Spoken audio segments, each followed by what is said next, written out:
kita Ehipasi Couple, teman diskusi kamu. Nah, sebelumnya kan kita udah bahas-bahas tentang hoki. Orang Cina itu percaya hoki gitu ya. Nah, cuma hoki sendiri itu kan keberuntungan gitu ya. Keberuntungan yang terjadi dalam hidup kita begitu ya.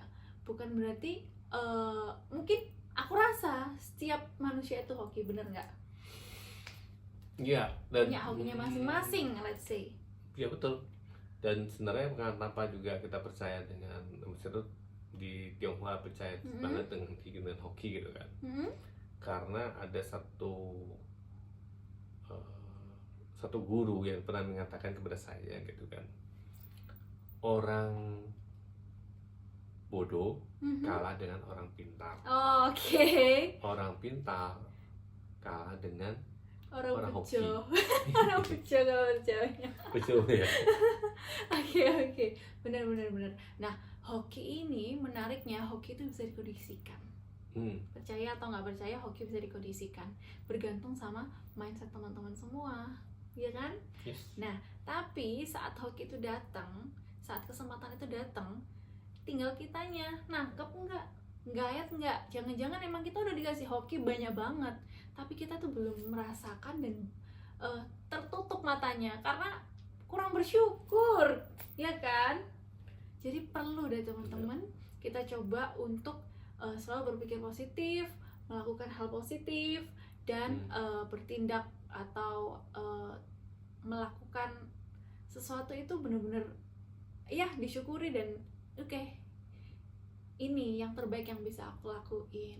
Ngomong-ngomong, aku juga pernah dapat hoki gede, bisa dilantik tahun 2019 menjadi anggota DPRD Kota Surabaya. Dan di situ kalaupun sekarang belum dilantik kan bukan berarti sekarang nggak dapat hoki, tapi hokinya dalam bentuk yang lain. Contohnya punya istri cantik kayak aku. Atau punya ladang-ladang usaha yang puji Tuhan peluangnya gede banget dan bisa berkembang gitu kan. Nah, hoki itu macam-macam kan, nggak hanya tentang uang, harus diukur dengan uang juga kan. Bisa dalam bentuk mungkin sehat, terus juga keluarga harmonis. Saya kemarin itu juga sempat ketemu dengan seorang teman dewan, ya, beliau masih terpilih. Dia mengatakan begini, jarang-jarang loh di gedung ini tuh udah bisa dapat teman yang baik. Kamu malah dapat istri. Sisil aku.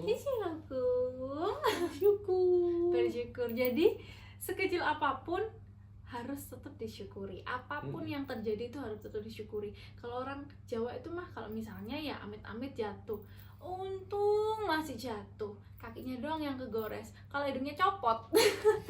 Misalnya, walaupun itu jatuh, nanti hal seburuk apapun mungkin yang terjadi sama hidup kita harus tetap ambil positifnya. Dengan begitu kita akan terus bersyukur.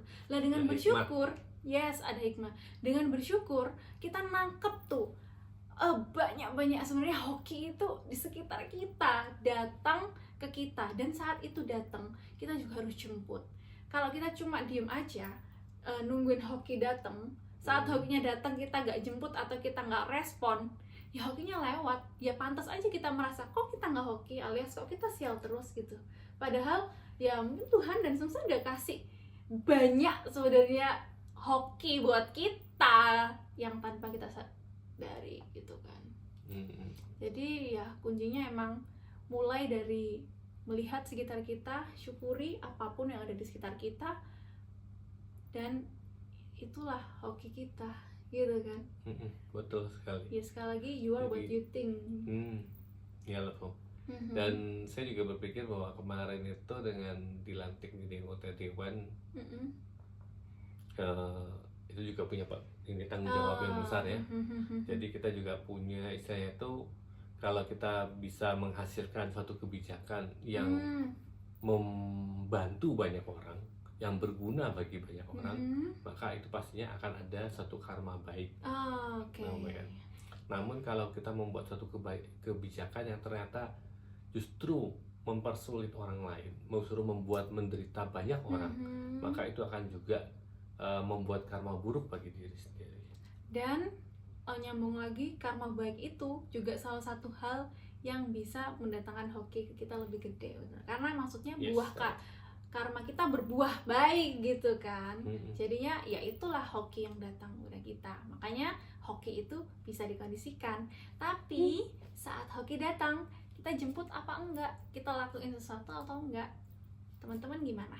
Pasiko yuk. Yuk.